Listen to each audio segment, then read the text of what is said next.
Et donc, avant 1945, dans l'histoire, on va dire plus ou moins récente des derniers millénaires de l'humanité, il n'y a pas eu d'autres êtres évolués comme ça qui se sont portés volontaires pour venir s'incarner ici et faire avancer les choses. Il y en a eu, puisque il y a eu des factions de Sirius qui sont descendues, les Pléiadiens également, puisque on les retrouve dans les civilisations anciennes, dans Mu, dans l'Atlantide, donc chez les Mayas, les Incas. Il y a eu plein en fait d'êtres stellaires qui sont descendus.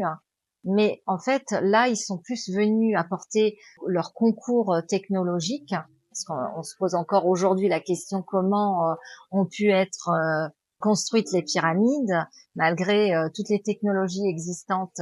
Certains bâtisseurs se demandent encore comment ces pyramides ont pu être construites. Donc, je pense que là, on avait affaire clairement à des Atlantes et à des Pléiadiens qui avaient la capacité de dédensifier la matière.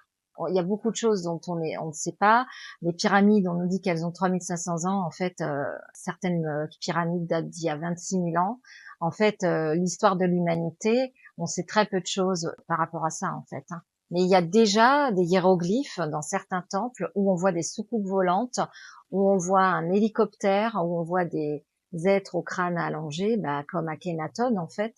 Akhenaton avait un crâne allongé. Et on retrouve ces crânes allongés aussi au Pérou. Donc, on peut supposer que c'est une civilisation évoluée stellaire qui venait du futur, en fait. Donc, il y a eu des êtres qui sont venus pour ensemencer l'humanité, pour ensemencer l'ADN humain, créer des formes aussi hybrides, puisqu'il y a eu aussi des êtres involutifs qui sont descendus. Il n'y a pas eu que des entre guillemets des gentils. Voilà, donc aujourd'hui, on a accès à beaucoup d'informations. On sait qu'il y a eu beaucoup d'hybridation au niveau de l'ADN. C'est pour ça qu'on est parti d'un ADN à 12 brins et qu'aujourd'hui, on n'a que 2 brins visibles dans la matière. À l'origine, on était beaucoup plus grand, on faisait 3 ou 4 mètres, voire même 5 mètres. Et aujourd'hui, on est beaucoup plus petit. Et les organes étaient beaucoup plus gros. Donc, on avait une vibration beaucoup plus évoluée, beaucoup plus rayonnante. Et tout le travail, justement, aujourd'hui, c'est de dédensifier la matière, de se corps carboniser, en fait.